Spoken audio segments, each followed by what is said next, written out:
Hello everyone, very good evening बच्चों. How are you all?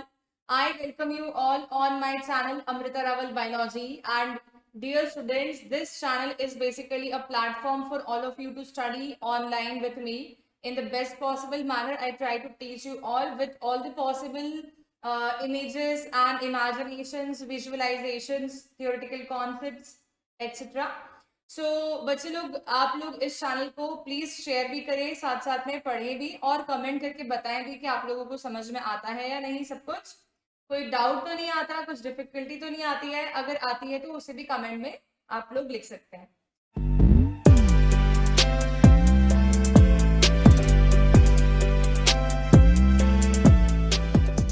So students, first thing I want to tell you all is that कि आप लोग अपने board examinations के पहले syllabus complete होगा या नहीं की टेंशन बिल्कुल ना ले. Because class 10th board examinations के अंदर हमारे पास सिर्फ 3 ही चैप्टर्स आ रहे हैं. रिप्रोडक्शन आ रहा है एक, तो एक हमारे पास में जेनेटिक्स आ रहा है, इवोल्यूशनरी पोर्शन उसमें नहीं आ रहा है, एंड आर एनवायरमेंट चैप्टर आ रहा है. ठीक है, ये जेनेटिक्स का पोर्शन मैं नेक्स्ट कवर करने वाली हूँ. I will be trying to take the longer lectures comparatively and will be teaching this on the digital board. Along with that, our environment also I'll be teaching on digital board. So I'll try to sum up all the theory portion before 25th of April for class 10th because their examinations are comparatively earlier. Okay? So you don't worry about anything that your syllabus is not completed on time or like that. Please erase all your fears. Okay? And be fearless. Okay, so let's proceed today with the chapters 1 portion, which is female reproductive system. हमने male reproductive system complete कर लिया था. मैंने कहा था साथ में lectures डालूंगी दोनों के, पर अलग अलग कर रही हूँ ताकि हम इसे प्रॉपर तरीके से समझ सकें बिगिनिंग से. फीमेल रिप्रोडक्टिव सिस्टम जो होता है स्टूडेंट्स, इसके कंपोनेंट्स में क्या क्या चीजें होती हैं. अगेन हम डायग्राम की हेल्प लेंगे. तो मैंने जैसे बताया था कि हमारे पास में एक डायग्राम साइड व्यू होता है और एक डायग्राम हमारे पास में ऐसा व्यू जो कि फ्रंटल व्यू होता है, राइट, वेंट्रल व्यू. तो जो साइड व्यू का डायग्राम आप सबको यहाँ पर दिख रहा है, one can see this diagram. इस डायग्राम में क्या क्या दिखता है देखो. तो अब आगे का साइड कौन सा है, पीछे का साइड कौन सा है, जानने के लिए हमें ये मालूम होना चाहिए कि this will be the dorsal side, पीछे का side. This will be the ventral side. And how am I able to say that? Because I can clearly see the vertebral column on this side and vertebral column is always the dorsal side of body, right. Meaning कि female का face इस तरफ है जिस तरफ की gravity circle का लोगो लगा हुआ है. ओके, तो अब आप लोग देखो यहाँ पर क्या क्या कॉम्पोजिशन से कंपोनेंट्स आपको नजर आ रहे हैं फीमेल रिप्रोडक्टिव सिस्टम में. हमने जब मेल रिप्रोडक्टिव सिस्टम पढ़ा तो हमने देखा कि वहां पर प्राइमरी सेक्स ऑर्गन भी था, सेकेंडरी सेक्स ऑर्गन भी था, एक्सटर्नल जेनेटेलिया भी था, ग्लैंड्स भी थे, राइट. तो अभी यहाँ पर क्या क्या होगा, यहाँ पर भी प्राइमरी सेक्स ऑर्गन प्रेजेंट होगा. Primary sex organ is one pair ovary. अब क्योंकि मैं किसी फीमेल का लेटरल बॉडी साइड दिख रही हूँ, one side only, I will be able to see only one ovary here because another ovary is on that side, which I cannot see, right? तो right side है मान लो, तो left side पे होगी. ठीक है, तो ये ओवरी है. ठीक है, ये ओवरी है. फिर हम क्या देखते हैं, फनल शेप से फैलोपियन ट्यूब कनेक्ट हो रही है ओवरी के बहुत क्लोज प्रॉक्सिमिटी से. ये फैलोपियन ट्यूब ओवरी से कनेक्ट होके यूट्रस में ओपन हो रही है, राइट. फिर हम क्या देख रहे हैं, यूट्रस दिख रहा है हमें, एक सैक लाइक स्ट्रक्चर है, बड़ा कॉन्स्ट्रिक्टेड स्पेस दिख रहा है. यही सैक लाइक स्ट्रक्चर के अंदर जब बेबी का इम्प्लांटेशन हो जाता है तो ये बलून की तरह फूलना स्टार्ट हो जाता है और आसपास से सारे के सारे ऑर्गन्स पे कंप्रेशन प्रेशर भी डालता है. ठीक है, तो इसी के कारण से फीमेल्स जब प्रेग्नेंट होती हैं तो उनकी बॉडी फंक्शनैलिटी भी अफेक्ट होती है, उनके यूरिनेशन साइकिल्स भी अफेक्ट होती हैं, फीकल मैटर पासिंग फ्रीक्वेंसी भी अफेक्ट होती है. बिकॉज यूट्रस अगर इस डायरेक्शन में फूलेगा तो फिर वो रेक्टम के ऊपर, एनस के ऊपर भी प्रेशर डालेगा और इधर की तरफ देखे तो यूरिनरी ब्लैडर के ऊपर भी वो प्रेशर डालेगा. अच्छा, अब क्या दिखता है हमें, ये यूट्रस है, यूट्रस कनेक्टेड होता है सर्विक्स से बच्चों, सर्विक्स. ठीक है, ये दिख रहा है सर्विक्स. अच्छा, सर्विक्स कनेक्टेड होता है वेजाइनल कैनाल से. वेजाइनल कैनाल फाइनली ओपन हो रहा है जिस जगह पर, ठीक है, यहां पर मान लेते हैं, तो ये पूरा जो एरिया है इतने से लेकर इतने तक का this complete structure is external genitalia of female. ठीक है, ये फीमेल का एक्सटर्नल जेनिटेलिया है। फीमेल के एक्सटर्नल जेनिटेलिया में सिर्फ वेजाइनल कैनाल ही ओपन नहीं होती, बल्कि यूरिनरी ब्लैडर से यूरेथ्रा भी ओपन होती है, और यूरेथ्रा की ओपनिंग वेजाइनल कैनाल की ओपनिंग से ऊपर होती है। ठीक है, तो ये एक बेसिक डायग्रामेटिक इमेजिनेशन हमारी माइंड में क्लियर है कि इसकी लोकेशन किधर है। ठीक है, अब आपको मैं सामने वाला व्यू या वेंट्रल व्यू बताऊंगी तो थोड़ा ज्यादा बेटर क्लैरिटी आएगी। एक मिनट, क्लिक ही नहीं हो रहा है इसको। ठीक है, देखो अब हमारे पास में आता है वेंट्रल व्यू। तो बच्चों अभी जो हमने देखा व्यू, इस व्यू के बाद हम देखते हैं वेंट्रल व्यू। तो देखो ये एरिया जो होगा that will be definitely a part of the female external genitalia because vaginal canal is opening here। ये vaginal canal है जो कि अंदर से रफ नजर आ रही है। ठीक है, रफ सरफेस होती है इसके इनसाइड से। इसके ऊपर जो प्रेजेंट है स्ट्रक्चर वो एक नैरो सी कैनाल है जिसको हम सर्वाइकल कैनाल बोलते हैं। बच्चों सर्वाइकल कैनाल वेजाइनल कैनाल के कांटेक्ट में होती है, लेकिन स्फिंक्टर मसल्स इसको क्लोज करके रखते हैं सर्विक्स एरिया को। तो ये स्फिंक्टर मसल्स जो कि वेजाइना और सर्विक्स के बीच में होती हैं, इनको हम बोलते हैं एक्सटर्नल ऑस। एक स्फिंक्टर है जो हमेशा कॉन्ट्रैक्टेड रहता है। ठीक है, वेजाइना और सर्विक्स के बीच में कनेक्शन है, लेकिन मसल्स प्रेजेंट है वहां पर जो कि इस एरिया को क्लोज रखती हैं, सर्विक्स एरिया को। सर्विक्स एरिया यूट्रस एरिया के कॉन्टैक्ट में है। यूट्रस एरिया और सर्विक्स एरिया के बीच में भी पावरफुल स्फिंक्टर मसल्स प्रेजेंट होती हैं, जिनको बोलते हैं इंटरनल ऑस। 10th क्लास में इसके बारे में कुछ नहीं बताते। ठीक है, लेकिन क्योंकि डायग्राम में लेबल्ड है इसलिए मैंने आपको बताया। ये एक्सटर्नल ऑस और इंटरनल ऑस बॉडी में ह्यूमन के सबसे स्ट्रॉन्गेस्ट मस्कुलर स्फिंक्टर्स होते हैं। ठीक है, they are not found in male, they are found only in the females. Then ये आता है यूट्रस। यूट्रस कनेक्ट होती है फैलोपियन ट्यूब से, जैसे कि हम देख सकते हैं फैलोपियन ट्यूब ये पूरा स्ट्रक्चर है, और ओवरी के बड़ा नजदीक होता है फैलोपियन ट्यूब। ओवरी जो है वो हवा में सस्पेंडेड नहीं है। ओवरी यूट्रस की वॉल से कनेक्टेड होती है with the help of some ligament like structures. Also ovary body के डोर्सल वॉल से भी कनेक्ट होती है, मतलब हमारी जो बॉडी है उसके पीछे का जो हिस्सा है लोअर बैक, ठीक है, वहां पर भी ओवरी एक इस प्रकार के स्ट्रक्चर से लिगामेंट लाइक स्ट्रक्चर से कनेक्ट हो जाती है। ठीक है, तो ये हुआ एक जनरल स्ट्रक्चर। तो अभी क्या क्या समझ में आ गया हमको यहाँ पर?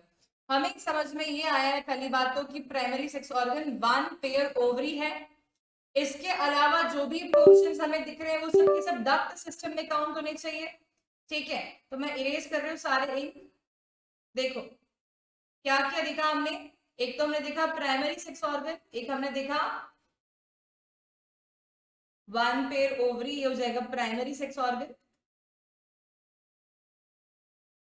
फिर आ जाते हैं हमारे पास में fallopian tube, uterus, cervix, vaginal canal and external genitalia, ये सब सेकेंडरी सेक्स ऑर्गन्स।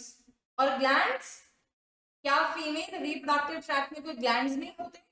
बिल्कुल होते हैं, लेकिन उनकी विजिबिलिटी बहुत ज्यादा नहीं है क्योंकि वो एक्सटर्नल जेनिटेलिया में पाए जाते हैं and they are present as minute dot structures. ठीक है, और जिनकी सिक्रेशंस लुब्रिकेंट होती है मेनली। इसके अलावा 1 pair mammary glands are also accessory reproductive organ which is not a direct part of reproductive system but it will help the mother in lactation period, ठीक है, to feed और nurture their babies, अपने babies को food देने में, वो milk देने में वो उन्हें हेल्प करेगा। तो अब हम समझ तो चुके हैं कि क्या क्या पोर्शंस है, अब लिख लेते हैं थोड़ा सा। देखो तो पहले आता है फीमेल रिप्रोडक्टिव ट्रैक्ट में primary sex organ, it will be 1 pair ovary. बच्चों ओवरी का शेप आमंड जैसा होता है, almond shaped and almond size also, बहुत बड़ी बड़ी नहीं होती structures, ovaries will be this small only. ठीक है, they are not very large. Imagination में डायग्राम देख के लगता है बहुत बड़ी ओवरी, ऐसा नहीं, इतनी छोटी सी ओवरी होती है, this very small almond shape, almond sized. ठीक है, तो प्राइमरी सेक्स ऑर्गन का मतलब क्या होता है? हमेशा हमने जब भी पढ़ा है प्राइमरी सेक्स ऑर्गन को हम हमेशा यही बोलते हैं that the organ which is able to produce both the gamete as well as hormone, organ which is able to produce both gamete as well as hormone। ठीक है, तो फीमेल रिप्रोडक्टिव सिस्टम के गैमीट्स का नाम क्या होता है students? It will be called as ovum. ठीक है, और ओवम जो है वो ओवरी में बनते हैं साइक्लिक इवेंट के अंदर। वो साइक्लिक इवेंट को हम लोग बोलते हैं मेंस्ट्रुअल साइकिल। ठीक है, तो मेंस्ट्रुअल साइकिल जो होती है ये फीमेल्स में प्यूबर्टी के टाइम पे स्टार्ट हो जाती है, at the time of puberty. और फीमेल के ओवरी के अंदर मान लो कि फीमेल की ओवरी है, ठीक है, तो फीमेल की जो ओवरी होती है बच्चे लोग, उसके अंदर बहुत सारे प्राइमरी oocytes बर्थ के टाइम से ही प्रेजेंट रहते हैं, क्योंकि वो बर्थ के पहले ही बन चुके होते हैं। बहुत सारे प्राइमरी oocytes जो है वो बर्थ के पहले ही बन चुके होते हैं और फीमेल की ओवरी में प्रेजेंट होते हैं। ठीक है, इनका नंबर लाखों में होता है। Primary oocyte lakhs at the time of birth। जब बर्थ होता है फीमेल का तब बहुत सारे प्राइमरी oocyte उनके ओवरी में प्रेजेंट होते हैं। ये बर्थ के बाद दोबारा नहीं बनते। ठीक है, अब अगर ये बर्थ के बाद दोबारा नहीं बनते और मैंने कहा बच्चों ये प्राइमरी oocyte ही ओवम बनाएगा, मतलब कि फीमेल की लाइफ साइकिल में लिमिटेड नंबर ऑफ ओवम ही बन सकते हैं और ये रिप्रोडक्शन टाइम या रिप्रोडक्शन ड्यूरेशन या फेज है ना, किसी भी फीमेल की रिप्रोडक्टिव एज लिमिटेड होती होगी, एक टाइम पे आके स्टॉप हो जाती होगी क्योंकि सारे प्राइमरी oocyte खत्म हो जाते होंगे। ठीक है, तो इनका नंबर लाखों होता है बर्थ के समय, लेकिन जैसे जैसे फीमेल की एज बढ़ती है, जब वो प्यूबर्टी के नजदीक आती है, जब उसकी मेंस्ट्रुअल साइकिल स्टार्ट होती है, तब तक ये प्राइमरी oocytes का नंबर कितना हो जाता है? इनका नंबर हो जाता है 60 to 80,000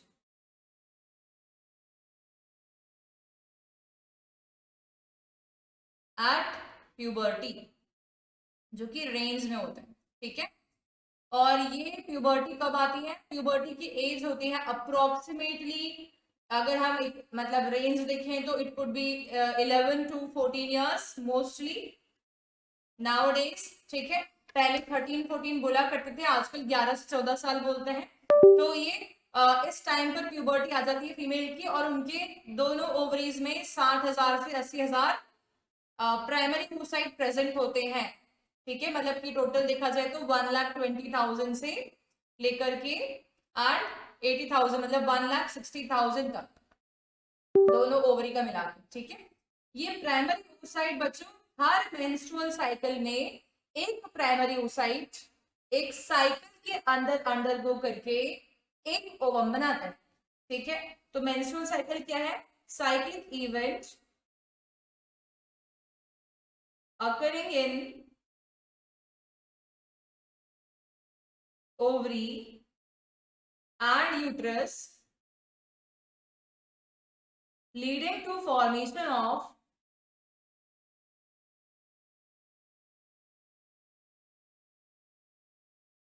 one ovum in each cycle। ठीक है, तो बच्चे लोग मैंने ये कहा कि मेंस्ट्रुअल साइकिल एक साइक्लिक इवेंट है जो कि यूट्रस में भी हो रहा है और ओवरी में भी हो रहा है, मतलब इसके बहुत सारे इवेंट्स होते हैं और इसको मिलाकर हम मेंस्ट्रुअल साइकिल बोलते हैं। फीमेल की बॉडी प्यूबर्टी के बाद में एवरी मंथ मेंस्ट्रुअल साइकिल चलती है, जहां पर ओवरी में कुछ बदलाव होते हैं, ओवरी के बदलावों के कारण से यूट्रस में कुछ बदलाव होते हैं। ठीक है, और ये साइक्लिक इवेंट कब तक चलता होगा? जब तक ये 60 से 80,000 प्राइमरी oocytes खत्म ना हो जाए। ठीक है, और इनके खत्म होने की एज होती है कुछ 45 से 50 के बीच में अधिकतर फीमेल्स में। और इस टाइम पे जब मेंस्ट्रुअल साइकिल स्टॉप हो जाती है उसको बोलते हैं मेनोपॉज। ठीक है, तो मेनोपॉज आ जाएगा अगर ये सारी के सारी प्राइमरी oocyte खत्म हो गए। ओके, तो मेंस्ट्रुअल साइकिल में मैंने कहा हर साइकिल में एक ही ओवम क्यों बनेगा। हमारे पास में जो दो ओवरीज होता है ना, तो फीमेल के पास में दो ओवरीज है तो दो ओवम क्यों नहीं बनेंगे? बिकॉज बच्चों फीमेल के पास में राइट एंड लेफ्ट ओवरी होती है। हर मंथ एक ही ओवरी कंट्रीब्यूट करेगी ओवम बनाने में और ये ऑल्टरनेटिवली फंक्शन करेंगे ताकि इनकी रिप्रोडक्टिव एज चले, अदरवाइज तो ये और भी आधे साल में खत्म हो जाती, मतलब कि 50 तक भी नहीं जाती फिर तो, अगर ये दोनों साथ में बनाते एक वेस्ट होता है एक काम का होता है तो क्या मतलब है। तो बॉडी एनर्जी एफिशिएंसी स्मार्टली काम करके राइट ओवरी बना रही है तो फिर लेफ्ट नहीं बनाएगी, लेफ्ट बना रही है तो राइट नहीं बनाएगी। कभी कभी इन दोनों में मिसकम्युनिकेशन हो जाता है और दोनों ओवरीज एक बना देते हैं। ठीक है, ऐसे केसेस में अगर फीमेल के वो दोनों एग फर्टिलाइज हो जाते हैं तो फिर हम डाइजाइगोटिक ट्विंस देख पाते हैं। ठीक है, जहां पर दो दो सिबलिंग साथ में, मतलब दो ट्विंस हुए हैं। ठीक है, और वो दोनों मेल फीमेल भी हो सकते हैं, फीमेल फीमेल भी हो सकते हैं, मेल मेल भी हो सकते हैं, पर एकदम एग्जैक्टली रिप्लिका नहीं होते एक दूसरे के। ठीक है, तो मोस्टली कम्युनिकेशन में काम करती है, कभी कभी मिसकम्युनिकेशन भी पॉसिबल है। ओके, तो क्या हमें समझ में आया है मेरी बात कि one ovary will produce one egg at in one menstrual cycle. ठीक है, every month one ovary produces ovum. ठीक है, and another ovary will produce in the next month.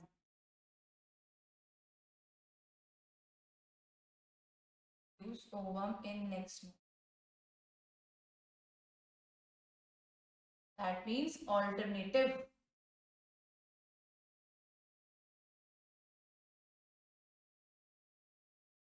ठीक है, तो क्या क्या बातें आपको समझ में आई अभी तक कि ओवरी जो होती है वो वन पेयर होती है।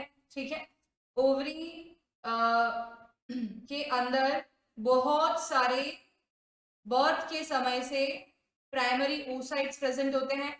ये प्राइमरी oocytes जो है ये लाखों होते हैं बर्थ के समय पर, प्यूबर्टी आते आते 60 से 80 हजार ही रह जाते हैं। प्यूबर्टी आने की एज 11 से 14 साल होती है। ठीक है, जब किसी इंसान की, जब किसी फीमेल की पहली बार मेंस्ट्रुअल साइकिल आती है, फर्स्ट मेंस्ट्रुअल साइकिल आती है, ठीक है, तो उसको बोलते हैं menarche, beginning of menstruation, menarche. और जब वो लास्ट मेंस्ट्रुअल साइकिल होती है, जब बोलते हैं अब मेंस्ट्रुअल साइकिल और नहीं कंटिन्यू होने वाली है, मेंस्ट्रुअल साइकिल पॉज हो गई है, तो बोलेंगे मेनोपॉज।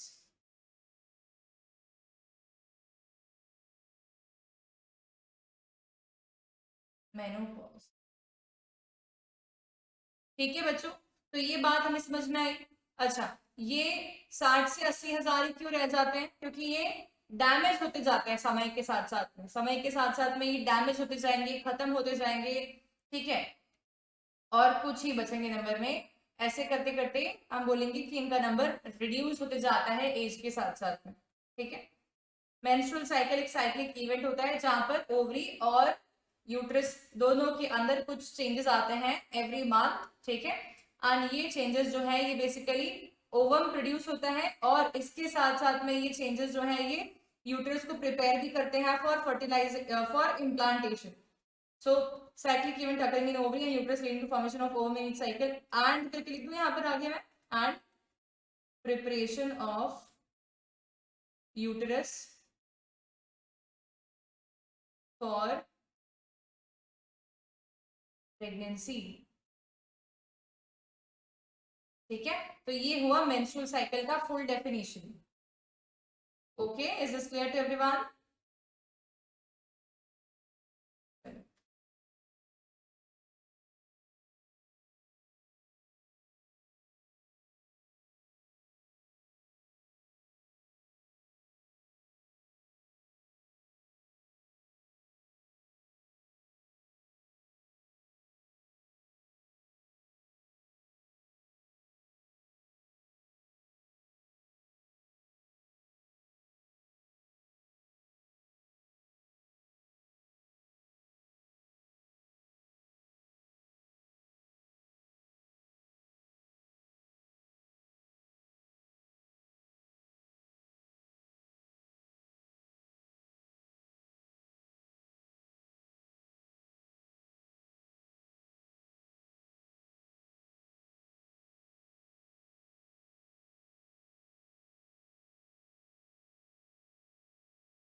बच्चों वापस से इसलिए लिखा क्योंकि काफी सारे बच्चे स्लाइड्स के स्क्रीनशॉट लेते हैं और वो फिर कंफ्यूज हो सकते हैं कि क्या हुआ, ठीक है, बाद में भूल जाते हैं।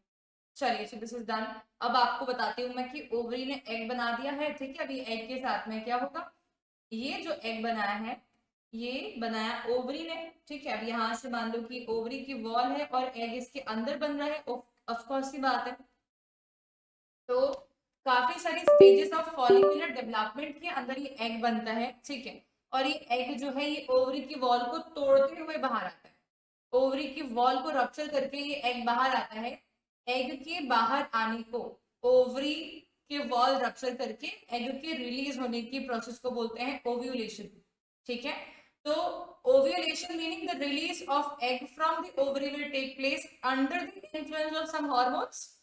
काफी सारे हार्मोनल इन्फ्लुएंस से काम होगा, जिसमें हार्मोन्स के नाम आते हैं follicular stimulating hormone, luteinizing hormone, ये दोनों हार्मोन्स एंटीरियर पिट्यूटरी के हार्मोन्स होते हैं। एंड एस्ट्रोजन, ये हार्मोन एस्ट्रोजन जो है ये हमारी ओवरी खुद बनाती है, ठीक है। तो ये तीन हार्मोन्स के रेज होने से और स्पेशली इसमें भी एनएच के रेज होने से ओवरी से ये रप्चर होके जो ओवम है, एग सेल है, सेकेंडरी ओसाइट बोलते हैं उसको, वो बाहर आ जाएगा, ठीक है। तो यहाँ पर क्या हुआ, ये एग सेल रप्चर करके ओवरी की वॉल को it will be coming out, okay. तो ये अच्छा खासा बड़ा होता है बच्चों, ये बिल्कुल छोटा सा ऐसे बारीक डॉट बना है ऐसा नहीं होता, ये काफी अच्छा साइज का होता है। बिकॉज 4 टोटल सेल्स बनते हैं, 3 का साइटोप्लाज्म इसके पास में रहता है, 2 टोटल सेल्स बनते हैं और दोनों का साइटोप्लाज्म इसके पास में रहता है और ये एग सेल ऐसे ओवरी से बाहर निकल जाता है। अब बाहर तो निकल गया, अब क्या होगा, आप फालोपियन ट्यूब के ऐसे फिंगर लेग स्ट्रक्चर्स देख पा रहे हैं सब लोग, ये फिंगर लेग स्ट्रक्चर्स को हम बोलते हैं फिम्ब्रे। ये फिम्ब्रे कंटिन्यूअसली ऐसे ऐसे मोशन में रहते हैं, कोई भी चीज मोशन में है तो उसकी तरफ जाएगा कोई सामान, तो एग सेल भी क्योंकि मोशन चल रहा है ऐसे कंटिन्यूअसली, तो एग सेल जो है वो इसकी तरफ चले जाते हैं और इसके अंदर एंटर कर जाते हैं। तो फालोपियन ट्यूब में एक ओपनिंग रहती है, ठीक है, और उस ओपनिंग में ये एग सेल चले जाता है एकदम से। तो देखो अब क्या हुआ, ये एग सेल बना और ये इन फिंगर लाइक प्रोजेक्शंस जिनको हम फिम्ब्रे बोलते हैं, ये फनल लाइक स्ट्रक्चर्स को हम इनफंडिबुलम बोलते हैं, इनफंडिबुलम का ही पार्ट है फिम्ब्रे, ठीक है। इसके अंदर एग सेल एंटर हो जाता है, एग सेल एंटर होके फिर फैलोपियन ट्यूब में आ जाएगा, ठीक है। अच्छा, अब फैलोपियन ट्यूब में जब एग सेल आ गया है तो ये वाला जो एरिया दिख रहा है तुम लोगों को, ये जो कर्वेचर टाइप का है ये वाला एरिया, इसको हम बोलते हैं एम्प्यूरा, ठीक है। और ये होता है इस्थमस, इस्थमस मतलब कि ब्रिज, ब्रिज है बिटवीन दी फैलोपियन ट्यूब और we can say ovary and uterus, uterus और ओवरी के बीच में ब्रिज है जो कि कनेक्ट कर रहा है इस्थमस, ठीक है। अब आप बताओ क्या होगा, अब मान लो कि फीमेल जो है जब उसका एग सेल बना है उसी समय पर सेक्सुअल एक्ट परफॉर्म करे male and female partner and spermatozoa वो फीमेल वेजाइनल ट्रैक्ट में आ जाए बहुत सारे, ठीक है। तो अगर स्पर्मेटोजोआ फीमेल वेजाइनल ट्रैक्ट में है तो वो सर्विक्स को क्रॉस करते हुए, यूट्रस को क्रॉस करते हुए फैलोपियन ट्यूब में आएंगे, ठीक है। केमिकल अट्रैक्शन फोर्सेस के कारण से वो फैलोपियन ट्यूब में आएंगे, उस फैलोपियन ट्यूब में आएंगे जिसमें एग सेल बने, ठीक है। सारे स्पर्मेटोजोआ नहीं आ पाएंगे, काफी सारे स्पर्मेटोजोआ यहीं पर मर जाएंगे, दे विल बी डैमेज, क्योंकि यूट्रस के पावरफुल कॉन्ट्रैक्शंस चलते रहते हैं और यूट्रस में ढेर सारे डब्ल्यूबीसीज होते हैं, वो इनको मारने की पूरी कोशिश करेंगे और थोड़ी बहुत स्पर्मेटोजोआज यहाँ पर आ जाएंगे, ठीक है। अब ये जो एग सेल है बच्चों, ये एग सेल यहां तक पहुंच गया, ठीक है, इस एरिया तक पहुंच गए, इस एरिया को हम बोलते हैं क्या, ampulla.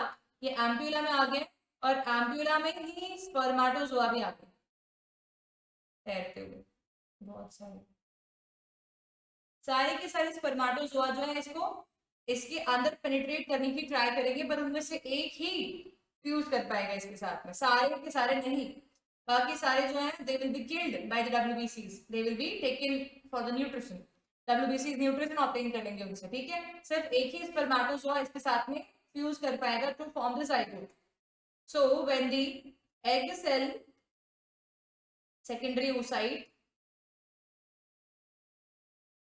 will be fusing with one of the spermatozoa,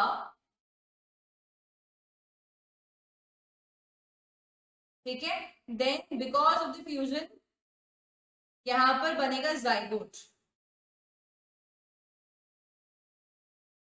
और जाइगोट एक राउंड डिप्लॉइड सेल है। ये एक हैप्लॉइड सेकेंडरी oocyte है, ये एक हैप्लॉइड स्पर्म है। स्पर्म के अंदर फादर के क्रोमोसोमल कंटेंट का हाफ क्रोमोसोमल कंटेंट आएगा, ठीक है। फादर के पास 46 क्रोमोसोम्स होते हैं और उसमें से 23 उन्होंने यहाँ दे दिए, ठीक है। मदर के पास में 46 क्रोमोसोम्स होते हैं और हर सेल में, और उसमें से उन्होंने 23 यहाँ पर दे दिए। तो जाइगोट जो बनेगा उसमें 23 प्लस 23 क्या हो जाएगा, फिर से 46 क्रोमोसोम्स हो जाएंगे, मीनिंग 2n डिप्लॉइड जाइगोट बनेगा बच्चों, ठीक है।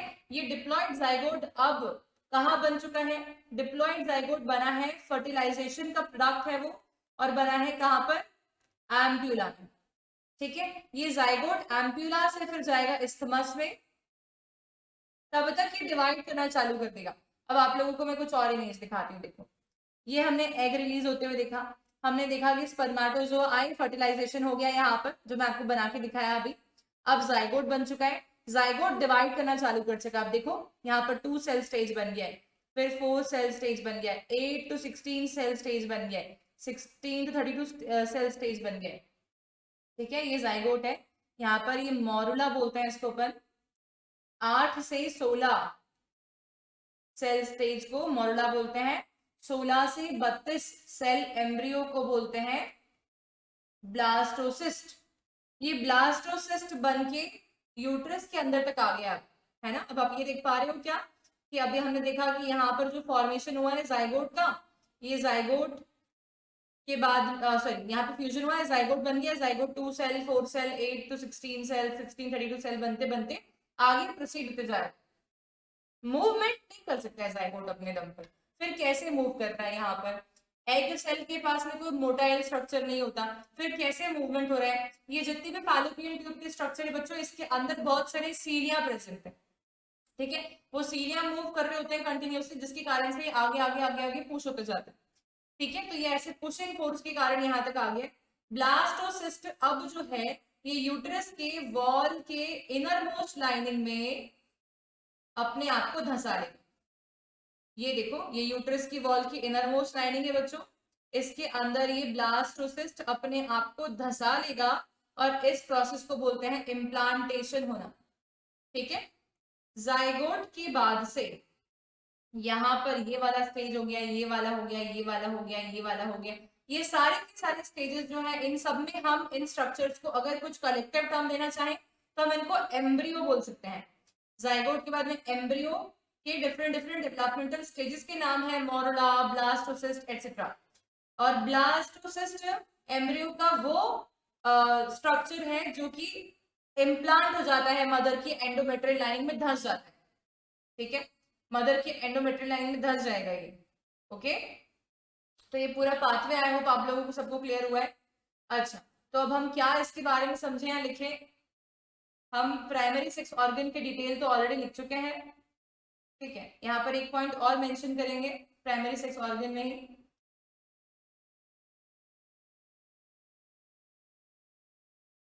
Primary sex organ also produces estrogen and progesterone hormone,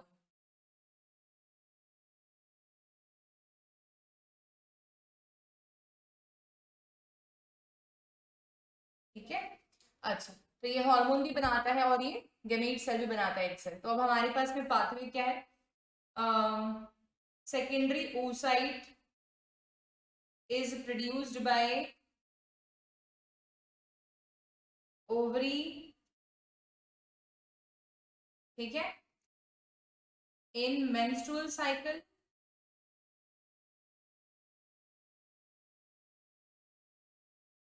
secondary oocyte is released outside by breaking the wall of ovary, पूरा ही तोड़ती है, सब रप्चर करती है, ठीक है। Breaking the wall of ovary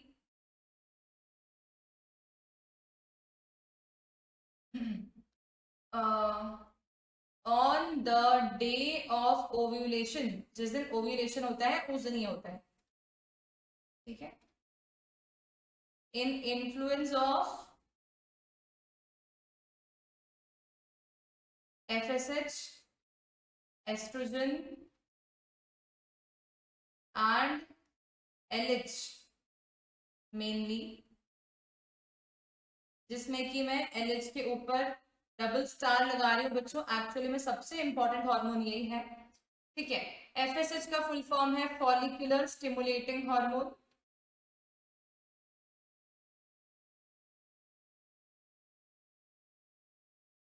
and LH का फुल फॉर्म है luteinizing hormone.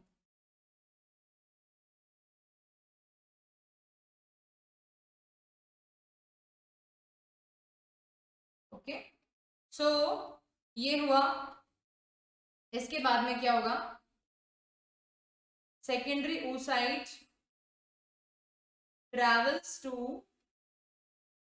travels inside the fallopian tube,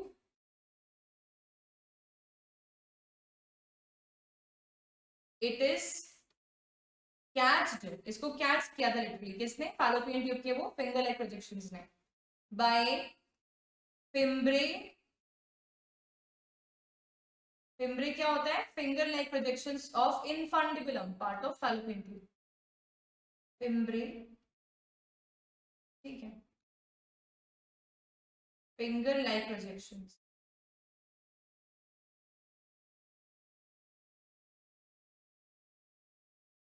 on infundibulum, okay. So secondary oocyte will travel inside the fallopian tube. It is catched by fimbriae, which is finger-like projection found in the infundibulum area.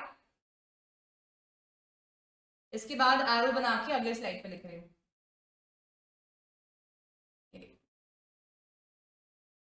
Now, if the sperms are received simultaneously by female reproductive tract,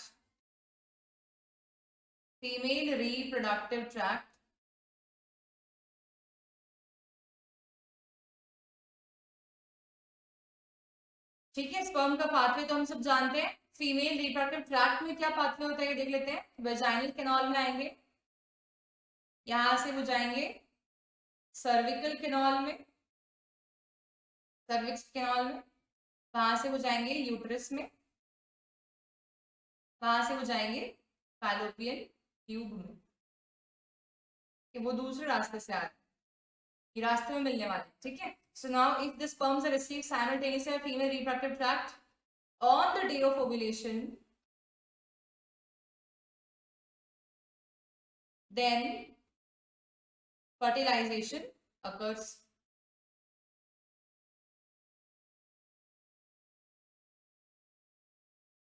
In ampulla of fallopian tube, ठीक है। इसके बाद में क्या हो रहा है, next embryo formation starts and embryo moves to uterus and gets implanted there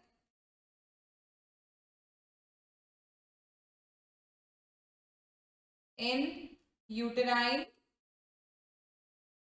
endometrium, जो कि इनरमोस्ट लाइनिंग होती है यूट्रस की वॉल, ठीक है।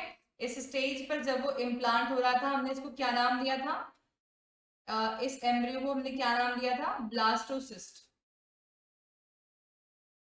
Gets implanted. ठीक है। अच्छा, अब क्या होगा, अब इसका डेवलपमेंट होगा। ठीक है, अब डेवलपमेंट कैसे होगा, तो अब फीमेल के एंडोमेट्रियल लाइनिंग के अंदर डेवलप होगा और ये फिर आपने प्रॉपर सारे ह्यूमन ऑर्गन्स बनना स्टार्ट हो जाएंगे इसमें। The sex of the child could be इधर मेल और फीमेल, ठीक है, डिपेंडिंग अपॉन कि फादर से कौन सा क्रोमोसोम मिला है, एक्स मिला है या वाई मिला है। एक्स मिला है तो चाइल्ड फीमेल होगा, वाई मिला है तो चाइल्ड मेल होगा। तो embryo formation will start. Embryo will move to the uterus, gets implanted in the uterine endometrial lining, and the mother will become, or so sorry, we can say the female can be said as pregnant or mother बोल सकते हैं उनको अपन, ठीक है। तो after this the female is said to be pregnant, ठीक है।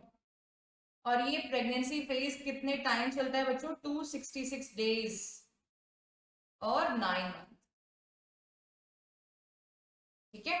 अच्छा, अब आप लोगों को इतनी बात समझ में आ गई, लेकिन मान लेते हैं कि अगर ये फर्टिलाइजेशन नहीं होता, क्योंकि हम सब जानते हैं कि कोई एवरी मंथ स्पर्मेटोजोआ एंटर नहीं करेंगे वेजाइनल कैनाल में, ठीक है। This will be mutually decided by the couple और mutually decided in term of family planning only. So ये बाकी टाइम पर क्या होगा, अगर हम बोलेंगे कि यहाँ पर तक स्पर्मेटोजोआ नहीं आता है, तब अब अगर नहीं आया है तब इस एग सेल का क्या हो रहा होगा। ये एग सेल जो है बच्चों, ये एग सेल डाइजेस्ट कर लिया जाएगा यूट्रस के डब्ल्यूबीसी के द्वारा, ठीक है।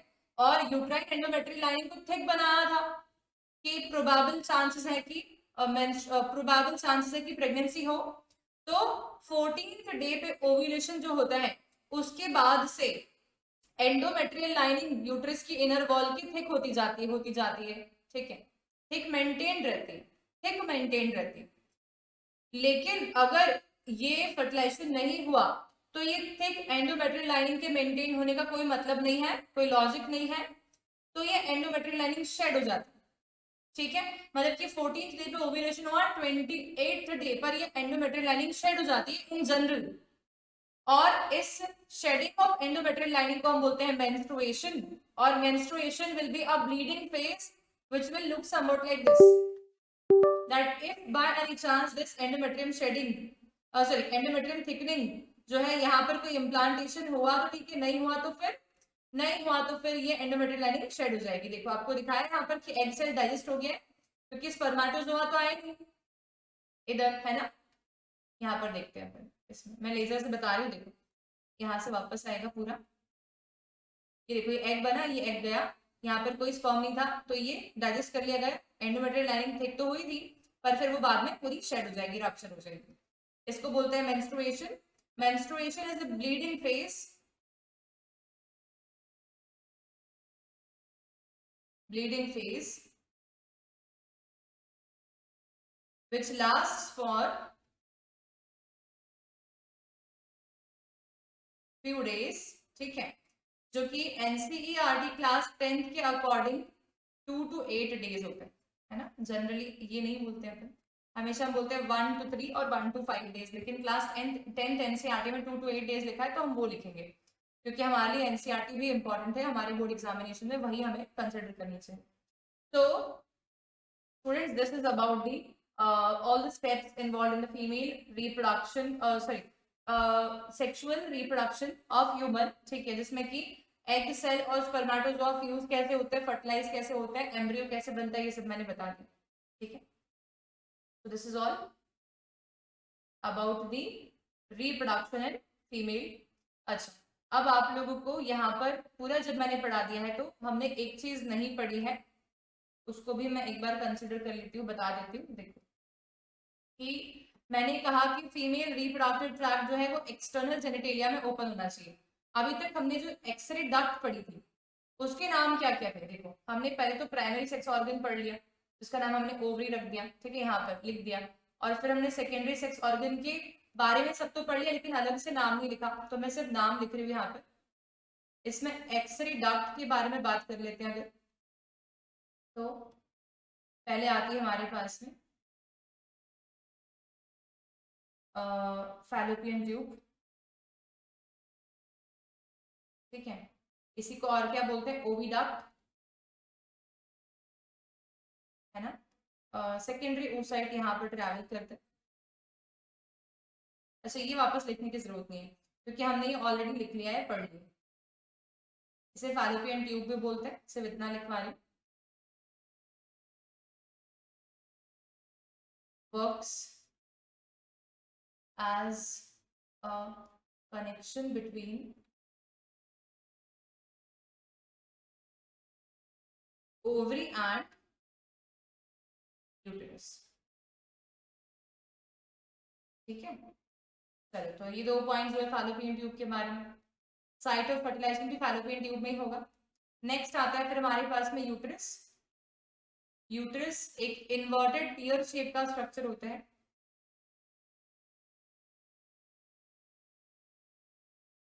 एंड इम्प्लांटेशन अकर्स हियर, यहाँ पर इम्प्लांटेशन होता है।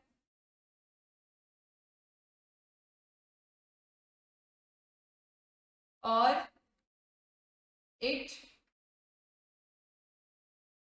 we can say is responsible for accommodation of fetus through out pregnancy. पूरे प्रेगनेंसी के टाइम पे फीटस यूट्रस में ही रहेगा, ठीक है, through out pregnancy.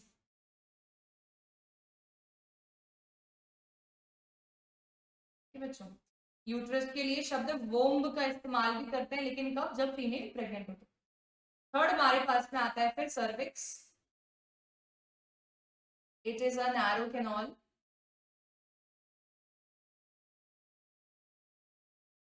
having powerful sphincter muscles, दोनों साइड पर पावरफुल स्फिंक्टर मसल्स कैरी करते हैं।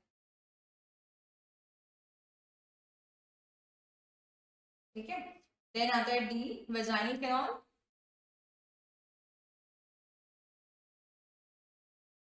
एंड वेजाइनल कैनल में क्या आ जाता है, it is a fibromuscular duct, ये एक फाइबर्स और मसल की बनी हुई डक्ट होती है,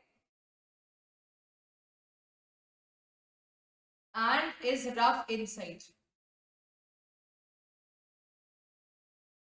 ठीक है, due to presence of folds, बहुत सारे फोल्ड्स होता है इसमें। ठीक है, सो ये हुआ। अच्छा बच्चों, जब बर्थ ऑफ बेबी होता है तब during the birth of baby, baby uterus से निकल के सर्विक्स और यूट्रस से निकल के सर्विक्स और वेजाइना से होते हुए बाहर आएगा ऑब्वियसली, इसलिए सर्विक्स और वेजाइना की कैनाल को साथ में मिला के क्या बोलता है, बर्थ कैनाल। ठीक है, तो यहाँ मैं लिख रही हूँ cervical canal plus vaginal canal is together called as birth canal.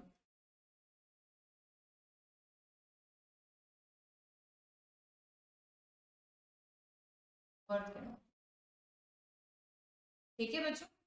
और स्पर्माटोजोआ कहाँ रिसीव होते हैं, वेजाइनल कैनाल में रिसीव होते हैं, इसलिए vaginal canal alone is called as copulatory canal, क्योंकि कॉप्युलेटरी ऑर्गन पीनस जो है वो वेजाइनल कैनाल में इंसर्ट होगा, तभी सीमेन जो है वो वेजाइनल कैनाल में रिलीज होगा, तो copulatory canal. Okay, so this is all about the female reproductive system. Okay, अब हमारे पास में नेक्स्ट आता है reproductive health topic, which is a very small topic, will be covered by me in the next class, post which I will be starting with the genetics. So students, don't forget to like, share and subscribe to channel Amrita Raval Biology, and please share this as much as possible, because as I can see class 10 students are not watching this properly, and there are very less students who are commenting after watching the lecture. So at least try to comment, एक बार comment कर दिया करो कि तुम लोगों को क्या समझ में आ रहा है, नहीं आ रहा है, या अच्छा लेक्चर था या नहीं, जो भी एनीथिंग। ठीक है, सो बाय एवरीवन।